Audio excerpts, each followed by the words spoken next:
All right, Howlers, let's get howling. But first, a couple quick warnings. First warning, this podcast contains adult content. Don't be a pixie. Second warning, this podcast contains spoilers for the entire Red Rising saga. Don't forget to follow us on Instagram, TikTok, Facebook, email HowlerPod@gmail.com, TikTok at HowlerPodOfficial, Instagram at HowlerPod, same as Facebook. And call us. You guys say the number. 1-800-516-1540. Put you on the spot. Yeah. And rate and review us 5 stars only. If you don't give us 5 stars only, then you're not a domino. So. And you're not gold. Yeah. And you're not staying gold. And now, HowlerPod. Ow!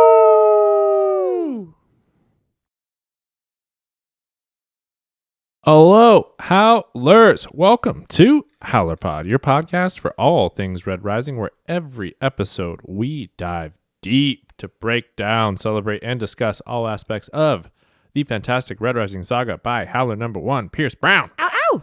I am your host, Ben Reinert. I am joined today, as always, by the amazing Aaron Ayers. Hello, Howlers. Aaron, what are we doing today? Today, we're wrapping up our Prime 25 with a Howler mailbag. Nice. Got a lot of nice emails and voicemails to Thank listen you. to today. So thanks for everybody that sent those in to us. We love to hear from you guys. We'll, Then we're not alone in the universe.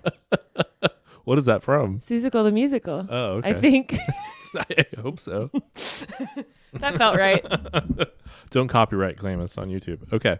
Let's jump into the Howler mailbag. Let's do it. First up, who do we have? Our first voicemail is from our Howler friend Madeline. Nice. It's a wild one. Strap into your star shell and shoot straight into this voicemail. I hope I don't shit my suit. Oh, we used to say that. Holy shit. I can't believe that I even got through. Hello, Howlers. My name's Madeline. I'm from Kansas City, Missouri, and I'm just going to fangirl out on this podcast right now. Aaron and Ben, you guys are fucking awesome. I have never laughed so hard at a podcast, and I am so excited that you guys are finally back. Like, I've been waiting for this since whenever you took your hiatus. Just the way the podcast is put together, like Cassie's little tidbits, she's amazing. The guests that you guys have on, the musical artists, like, I can't get enough of it. I'm kind of a shit howler because I haven't been able to spread the gospel. Nobody wants to read the fucking books in my circle. I keep pushing them on people. I'm like, you gotta read this shit. It's the best. It's so amazing. And everybody's like, oh, space, and they're not into it. Aaron, I love how you're always singing. It just makes my heart happy. And I'm so glad you guys are back. And I can't wait for Red God. I'm not super intellectual and into, like, oh, fuck, this is a drunk voicemail. That's how I got the balls to call in.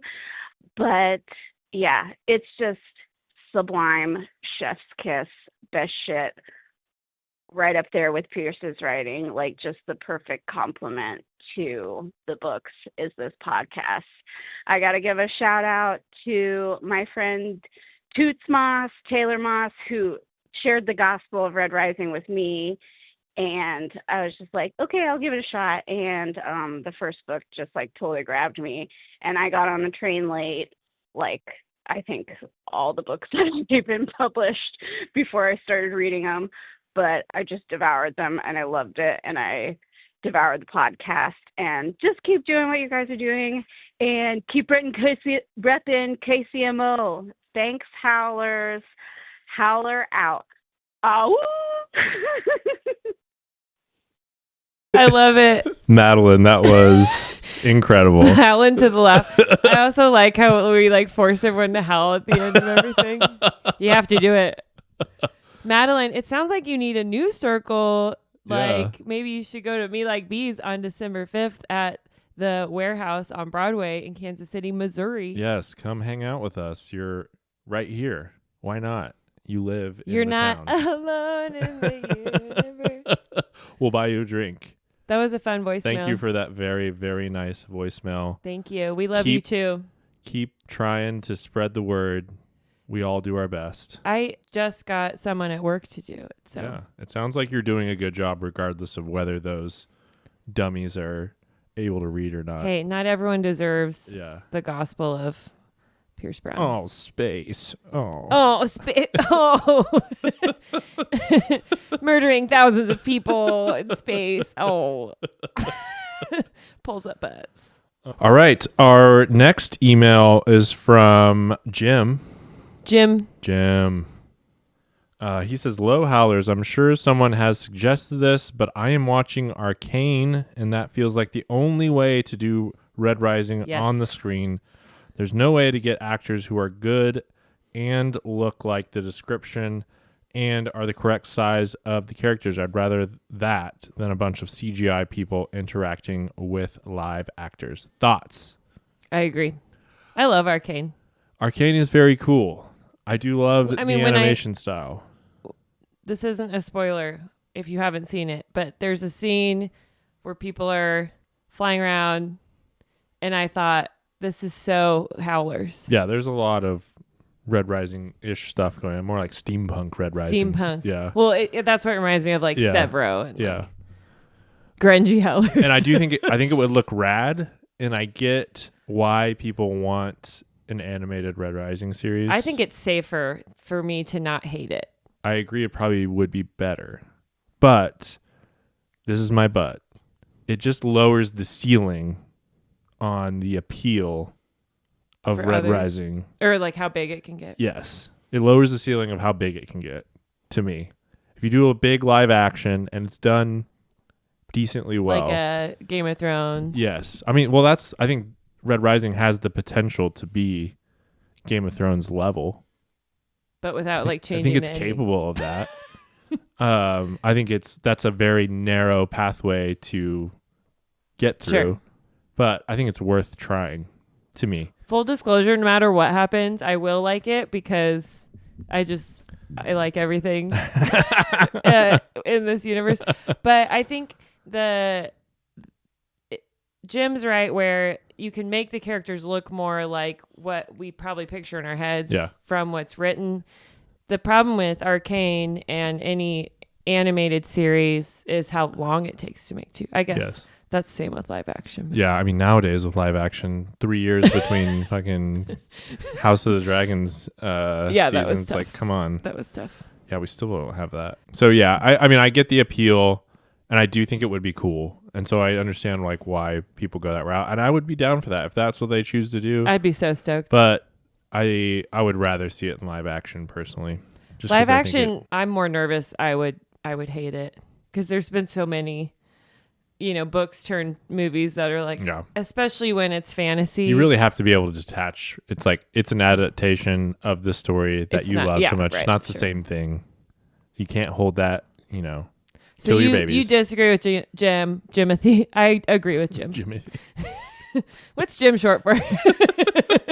I think James. Oh, right. I think Jimothy. I like Jimothy. Your new name is Jimothy. Jimothy. Yeah. I bequeath thee.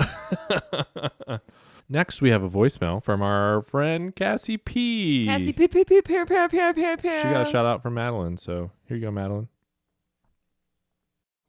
Hello, Howlers.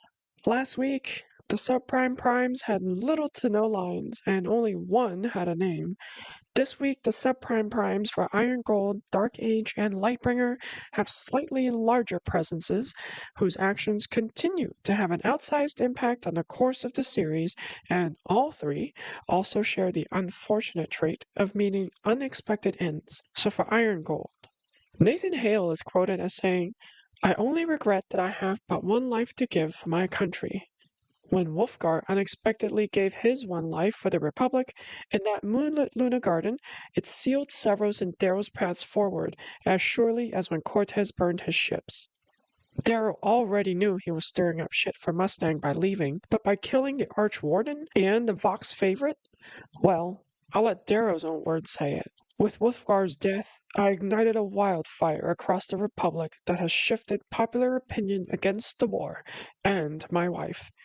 Even incorruptible Caraval raves for my arrest. Not a step back for Comrade Darrow. Wolfgar's death has reverberations down the line to the Day of Red Doves.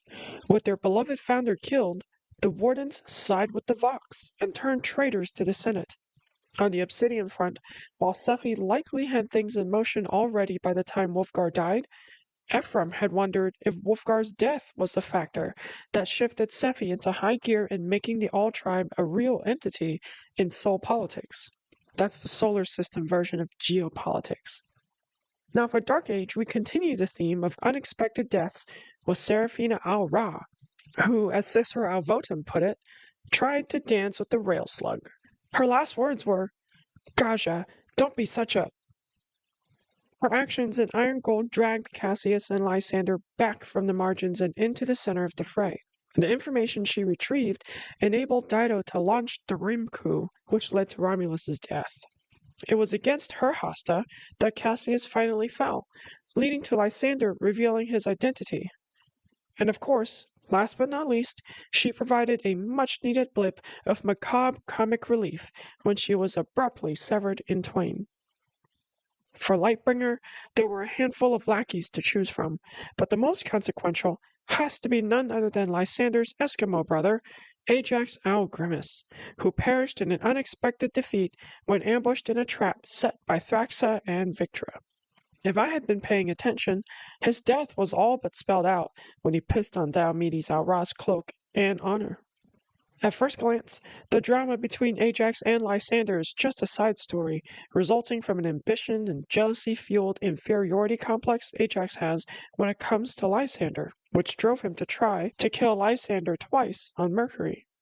Once by leaving him when Lysander and his troops needed evac, and a second time, more directly, by sending Seneca and his goons, thereby setting off a chain of events that shaped Dark Age and Lightbringer. Being left alone and battered after the second assassination attempt eventually led Lysander to a field of impaled Martians where the Gorgons got him in a net and brought him back to the Fear Knight, which led to the infiltration scheme where he got Glarastes to turn the EMP on Darrow's forces and resulted in the Republic's loss of Mercury. Lysander's isolation in the Ladon also gave Apollonius al-Valii Wrath an end, which then gave Lysander an alternative way to play the game of morning chairs in Lightbringer. Along with the Minotaur, Al-Votum, Al-Carthii, and the Rim faction, Ajax's change of heart brought Lysander the heft he needed to thrive in Atalantia's societal court.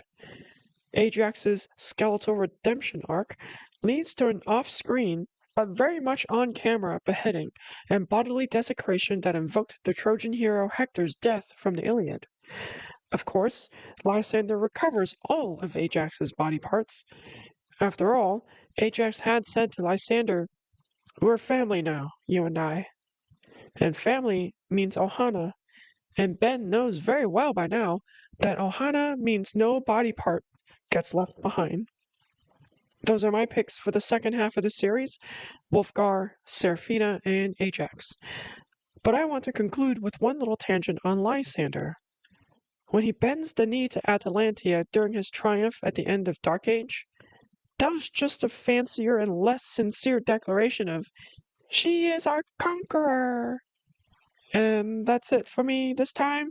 Hecus Lupus, motherfuckers! Oh! She is our conqueror! Cassie P hit the line so well.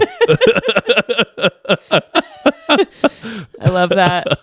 Fuck Lysander. What do you think about her subprime characters? She picked Wolfgar, Seraphina, and Ajax for the second series. I think those are good. Yeah. Yeah. I mean, high impact characters. High impact, big deaths. Yeah. For all three, yeah. I didn't even think, like, whoa, fuck, those kind of deaths. Definitely. Yeah. All three of them were kind of surprises. Uh-huh. Yeah. Ajax, I guess you could see coming a little bit, but even then, you're kind of surprised that he gets taken out by Victra. Right. Seemed like off there was, screen, too. Yeah, bigger stuff for him. What did you think? Do you have any subprimes? I'm trying to think. I really liked Kyber from Lightbringer. I feel like Remind me who that that's Lysander's like gray weird bodyguard person. Oh, okay. That's doing all kinds of sneaky shit. Yes. Oh, yeah. I feel like Kyber's going to have... They're like going to be a real nuisance in Red God.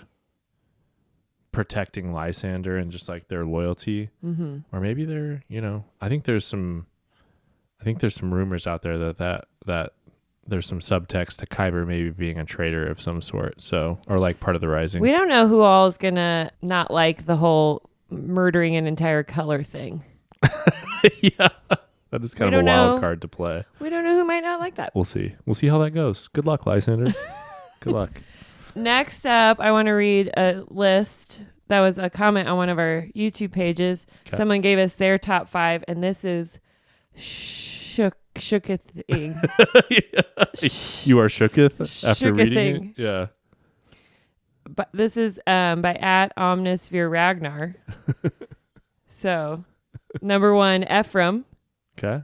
2, Ragnar. So I figured Ragnar would be up there. I like the boldness. Yes. Yeah. 3, Lysander. That's a problem. 4, Virginia. 5, Darrow. It's like the most crazy list. That is all over the place. I love that. I mean, I love Ephraim and Ragnar at the top. I don't love number 3. Lysander number 3 is a hot. But he is a great book character. He is. Controversial. I know people where he's number 1, so we take all types here.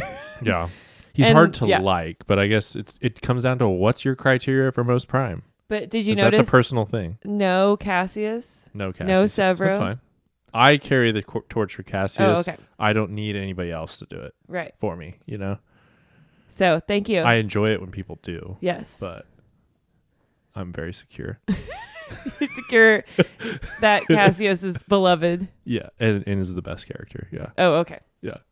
Nice. All right, what do we got next? Okay, we have another YouTube comment. Let's hear it. This is from @Karma121983. It says, "Goblin at 10, Ben, don't be a pixie." I agree. Isn't there more to that comment? I feel like we know that person. Your art buddy would love to get a copy of those special editions with that sweet art. I'm pretty sure it's Miles. Yeah. You think this is Miles? Oh, I know it's Miles. Oh. Yeah. I'm an old. I don't know how to. Oh, it is Miles.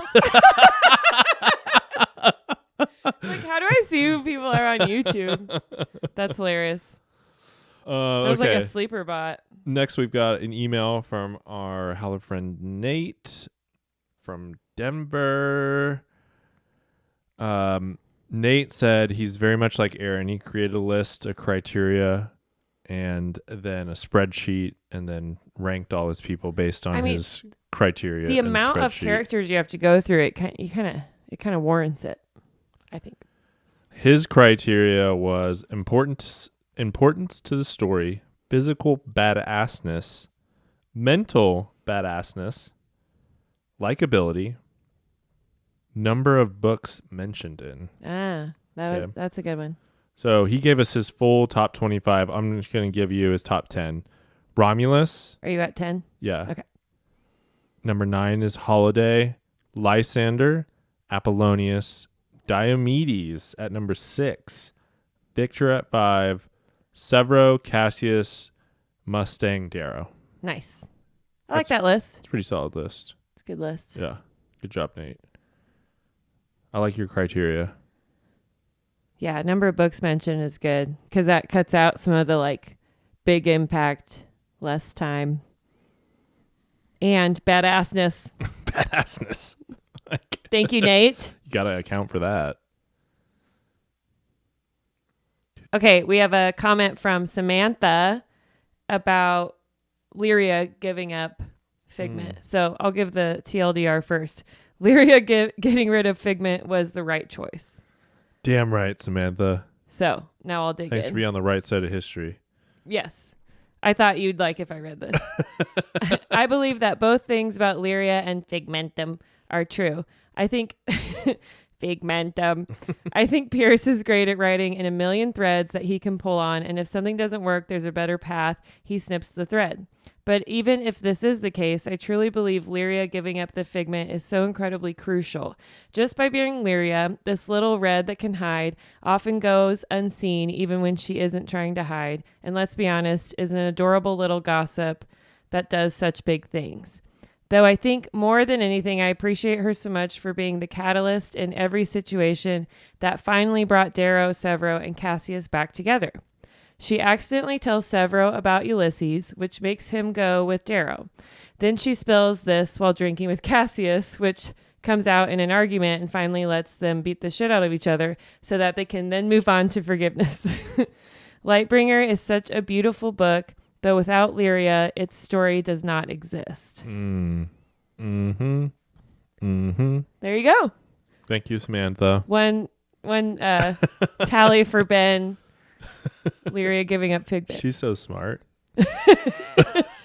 Nice. We've got one more email here from our friend Matthias in Denmark. Nice. Matthias told us he's a big fan of Red Rising and podcast. I think Thank he said you. some very nice things, so we really appreciate you listening. But his main point is he especially loves all the different takes on themes of music and like what characters would be listening to, that kind of stuff that we used to talk about a lot. And didn't Pierce release a whole playlist? Yeah, I think so. Speaking of playlists, Matthias has a playlist that he wanted to recommend. Nice. So he's a musical man himself, and he's totally in favor of... He's a what? He's a music man. I don't know what was going on there. I was like, I thought you were going to start singing with me. I was like, it's finally happening. He is a musical man, and he said he's in favor of us writing the Red Rising musical. TM. So it's another check for us. Thank you. He said, I'm not totally sure if I agree on the metal genre being perfect for Darrow. I always imagine epic music scores instead when reading. I want to therefore recommend my own playlist, The Ultimate Epics for Andrea, Act 1 by Matthias Bro Jorgensen. It's a lot of Jorgensen. It's a lot of epic stuff, a lot of film scores showing all the ups and downs, all the sorrow and all the chaotic shit that can happen to a character like Darrow and to the other characters throughout the series for that matter. There's a lot of hopeful scores on the list, but I think we need that in this dark universe that is Red Rising. And being music without lyrics is also a great playlist to read to. Oh, good. Yeah, I can't read with lyrics. Yeah. I'll link. I do my like chill beats. I'll link that playlist in the description of the episode for you guys so you can check it out. And then he ends with, P.S. I'm completely on Team Aaron. It has to end on a happy note. Yeah. Otherwise, I'm probably going to shit in my suit. Maybe Pierce Brown's suit. Let's all do it. Thank you for the very kind email. And like I said, playlist. Yeah, I'll link that playlist. I'm excited to listen to that. I love a film score. I love a film score. I love a playlist without words so I can either read or work while I'm listening. Yeah. I do chill lo-fi study beats mostly. Yeah. You've also completely lost the ability to concentrate on anything for periods of time. Yeah, me too. I also need lo-fi beats to do anything. For my brain to shut the fuck up. Yeah. No, this will be helpful. All right, let's round this thing out with some YouTube comments. What else we got? Let's do it. This is one of my favorite ones. It says, Justin Timberlake, it's Darrow in a box. So I like that one. That's by John. Thanks, John. All right. Next up, we have Crystal gave us their list. Crystal said, first, Ben, why do you hate Severo and Holiday? You hate all of Erin's favorites. She's going to put you in the wolf and burn you up. Oh no. I like the threats. I like this culture of threats. So top 5 for Crystal, Darrow. I don't do it the right way. I go first. Okay. Number one, Darrow. Okay. Number 1, Darrow. 2, Severo. 3, Victra. 4, Cassius. 5, Mustang. So those really are like the prime 5, you know. I mean, sure. If I could only have 5 people at dinner with me, it'd probably be them. Yeah. I don't know. I will say putting Severo at 10 was maybe not the right call. Just for optics. Just because everyone hates you now. But, we'll go back. We'll regroup. I might do that differently. Yeah. I just saw Crystal commented on her post, said, "Wait, Ragnar, my list is ruined." I know. It's so hard. You can't just pick 5. It's a way harder exercise when you start doing it than you think. And you're going to change your mind every time. Okay, next up, we have some theories, maybe future predictions from our friend Daniel. I think this is on the video where we were talking about if there's going to be new baddies in the final book or whether we have enough baddies because we lost a lot in Lightbringer. Okay. Daniel says, with Ajax gone, Apple is the primary big baddie. Apple is a big baddie. Total baddie. My favorite baddie. We still haven't really seen Diomedes in action. I don't doubt his skills, but he needs to go against another apex predator. Not at all mad about it, but we sort of didn't see the full Hangar 17B duel. I bet Brown is saving this one for the end. At least I hope. He owes us for that after the Hangar. My theory about introducing more villains at this point is that it would be counterproductive to the pacing. We still have a huge loose end with Abomination. Right. Yep. Where the fuck is he? Yeah. Being a little twat. Very curious. Sorry, that was me. That wasn't Daniel. Very curious how that will go, but that isn't to say there won't be enemies. Right. Yeah, it'll just be interesting. I wonder if there's going to be like an introduction of like, like not a lot of character build, but like more of just like a Stone Cold Bruiser type, like like James Bond movies. The bad guy always has like a henchman that has no character development, but it always maybe like it's Kyber. Very scary.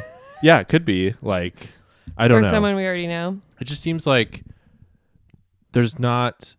If we're gonna have duels, like I don't think Darrow's gonna have a duel to end things. It's got to be like is he gonna fight Apple? The only person he can duel is Apple.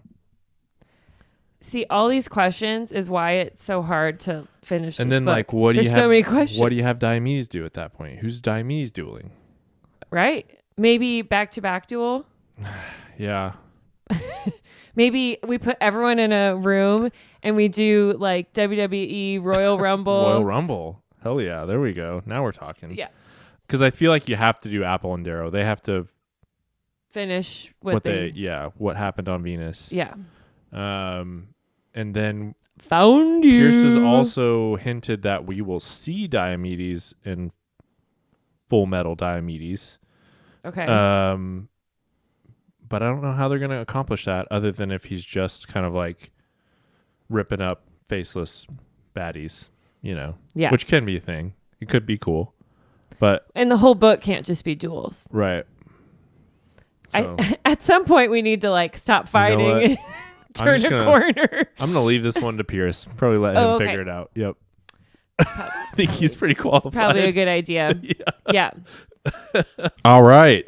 Thanks, Howlers. This has been a mailbag. Yeah, thanks for... We'll have one again in the future if you want to keep sending in shit. Yep. If you're just like, have a thought one day, like, oh, whatever happened to, Glorastes? No, we know that one. I was trying to think of a random person. Or... we're here for all your Red Rising musings. Yeah, thoughts. Random thoughts, We want to hear them. So we appreciate everyone that wrote in, called in, commented on the YouTube. Subscribed. We are still running the contest for this is the last episode. Amazing Red Rising Slipcase Deluxe Edition. So you still have time to go subscribe and comment on one of our YouTube videos. And from the Prime 25 series. From the Prime 25. And we're going to put them in a generator. And then we will announce it on the randomly next select episode. So that one will probably be in a couple weeks. We'll see. Aaron's going to Europe, so I'm going to see Matthias in Denmark. yeah. Be there soon. Yeah, by the time you listen to this episode, Aaron will be, I will be knocking on your door. Like, do you have a futon? Nice. So when she gets back, we will announce a contest winner. We'll record a new episode, and then we'll send that bad boy out before the holidays. Hell yeah. All right, Aaron. You know what it's time for? What are we into this week? Aaron, what are you into? I am on book 2 of a book series, but I really like the first book, recommended by Crossland Shaw. From the Words and Whiskey podcast. Friend of the pod. Friend of the pod, Cross. Sorry. That's exactly what he sounds like. It's called Empire of Silence. It's the Star Eater? What series? Sun Eater, right? Sun Eater. Yeah. Dun, dun, dun, dun. By Christopher Rucchio. It was really good. What's the vibes? It's very high science fiction, like okay. very space. Like Dooney? I think it's more like, it's not quite like Bobiverse or what the fuck? The Mars guy. Not Project Hail Mary, but the other one. The Martian? The Martian. It's not quite that like science, but it's very space. This is a great description. Less fantasy, more science. But still high fantasy. Oh, okay. Not as fast paced as Red Rising or like action packed as. So we're in a fantasy world. Just very fantasy. But it's good. It's I more think hard sci-fi. It's kind of for me like a comfort fantasy. I don't know. But Okay. I just started reading book 2. What do you like about it? It's a good story, good world building. We're in the future, maybe. Oh. We're living for 600 years. Oh, wow. Only if you're rich. Humans are? Humans. Well, Nice. the ones, not naturally born. Right. Okay. But yeah, I'm liking book 2 so far as well. And it's on Libby.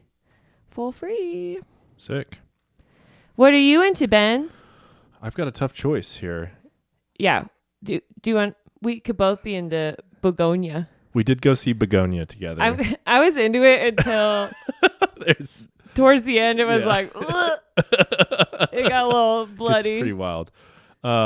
This is a new movie. Yeah. Starring Emma Stone and Jesse Plemons. You gotta fucking love Jesse and Emma. I mean, Jesse's like he's so one of the good best actors in every movie, and then Emma's so cool. she's a powerhouse. She's awesome. Yorgos Lanthimos. He did like The Favorite. What else did he do? What's the other? He did Lobster. He did more recently. What's the Mark Ruffalo one? Poor Things. Poor Things. Yes. It's a lot like Poor Things. It's pretty weird. Bloodier. Yes. So it's about spoilers. Like a guy that's, deep into conspiracies who kidnaps a really rich lady played by Emma Stone because he thinks that she is an alien. And there's a lot of like really funny like corporate speak. Yeah. So and it's like really kind of a two-piece between Jesse Plemons and Emma Stone. It's a lot of back and forth, like kind of tit for tat with Emma and Jesse Plemons going back and forth as he kind of holds her after he's kidnapped her. I won't get in too much into the story other than that because... I would say, though, read the trigger warnings if you have trauma. Yes, there is. Yes. Even at the beginning, there's like stuff throughout where you're kind of like, ooh. Yeah. But a really great satire on our current world and the internet as a whole. And conspiracy theorists such as ourselves. Yes. Just kidding. Yeah, deep in the conspiracy corner. Yeah, they talk about Holiday being a bad guy. Yeah, he's a big Red Rising guy. Yeah. Lots of great theories. Anyway, definitely worth checking out. Yorgos Lanthimos makes fantastic movies. I think they're always really interesting, whether I like love them every time or not. They're always like... You're never bored. Yes. You're always enraptured. You're never looking at your phone. Once again, my girlfriend that falls asleep at every movie that we ever go to was locked in and watched the entire movie. So And she was like, as was I. So, yeah, it was really good. It's fast paced too. It's 2 hours. And then what are you in separately? If you get 2, I get 2. Okay. I've also been reading. Oh, good. Yeah. And I've been doing some Stephen Kinging and read the whole Mr. Mercedes trilogy, which is like Stephen King's first foray into hard like crime novels. Okay. More like less supernatural, more crime, like true crime type stuff. Nice. And he did this probably like 10 or 15 years ago. And it is a really good series. I would say the first and second books I liked a lot more than the third, but they're all really good. They all read really quick. Good fast pace, like mystery following a detective who's trying to like get to the bottom of this and prevent a tragedy type thing. And then always with Stephen King, you know, there's the evil lurking in your everyday life that you don't know about. And he's great at pulling that out. So is it scary? Not really. Cool. No, I mean, there's some dark parts and like, yeah, some bad stuff, like some Stephen King kind of like evil type stuff, but never really scary, but like tense and just like a good page turner. Really, like I listened to the second one in like a week in like 3 or 4 sessions, like seriously 3 or 4 hours at a time. Nice. I was You're audiobooking it? Yeah. You're audiobooking Kinging? Yep. So great audiobooks too. I think the narrator is named Will Patton, he's an actor. The thing I remembered him from was like he's the other coach in Remember the Titans and not Denzel Washington. Okay. And then he's in Armageddon too. He's like one of the minors. I rewatched that. He's like that guy. If you saw him, you'd be like, I've seen seen him in a bunch of movies, but he does a really good job with the narration. I rewatched Armageddon on like a plane. Yeah. I was just like, this is the dumbest fucking movie. Dude. It's so good. I loved that movie when I cried. I cried in the movie theater all when the I saw like that. things that happen to like make any of it happen is like so unbelievable. I was like 9. I was 9 years old, sobbing in the theater watching that one. So you try to rewatch it. It's bad. I would love to. Oh, that's like it's like a Fast and Furious style movie at this point. Yeah. At this point, like I could have a lot of fun with that. Did you have another one? I had another one. Okay, let's hear it. This is older. I just discovered it though on streaming. It came out in 2022, but it's called Am I Okay? And it has Dakota Johnson in it. I've seen the splash page or like the yeah, poster she's like that. crying with bangs. It is very interesting. I really enjoyed it. Okay. I like Dakota Johnson a lot. Yeah, it's a rom-com. I don't know. I think Amanda would love it too. Yeah. It might be more for women, but yeah. I don't want to spoil it. Did you watch The Materialists? No. With Pedro? Not yet. It was pretty good. Cool. Yeah. I like Pedro. He's daddy. Yeah. I hadn't said daddy this whole episode, so I like had to. No, you said a lot earlier. It was last week. No. Nope, you talked about Apollonius. Called him daddy several times. That was last time. Okay, so we're into a lot. We had to catch up. Yeah. Cool. Okay, well, thanks, Miles, for the episode art, as always. And don't forget to follow us on Instagram, TikTok, Facebook, email HowlerPod@gmail.com, voicemail 1-800-516-1540. You're so good.